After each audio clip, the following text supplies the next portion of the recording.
مہنور اس وقت بہت مشکل حالات میں، کیونکہ جو اس کا دل ہے وہ شہرام کے پاس ہے. وہ پہلے سے ہی اپنا دل شہرام کو دے چکی تھی، تو اب جب اس کا رشتہ پکا ہو چکا ہے تو اس سے شہرام سے اور زیادہ محبت ہوتی جا رہی ہے. تو وہ اللہ سے دعا مانگتی ہے، بہت ہی زیادہ روتی ہے.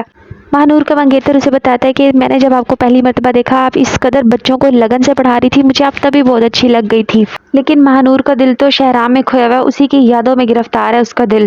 شہرام نے جو کہ اب فیصلہ کر لیا الیکشن میں کھڑے ہونے کا، تو اس کا بھائی اس کے پاس آتا ہے، اسے کہتا ہے کہ آپ نے جو ساری زندگی ہمیں سبق دیتے رہے سگے اور ستیلے کے درمیان میں، اب آپ نے خود نے ثابت کر دیا یہ سب کہ آپ واقعی میرے ستیلے بھائی ہیں. تو آگے سے شہرام کہتا ہے کہ جو میرا مقصد ہے وہ بالکل علیحدہ ہے، وہ تم سے ہٹ کے ہے. جو تم سوچتے ہو میں ویسا بالکل نہیں سوچتا، اور تم نے ہی مجھے مجبور کیا. جب میرے دشمنوں کے صف میں کھڑے ہو گئے ہو تو مجھے فیصلہ کرنا پڑا کہ مجھے الیکشن میں کھڑا ہونا چاہیے، اور یہ میرا سب سے صحیح فیصلہ ہے.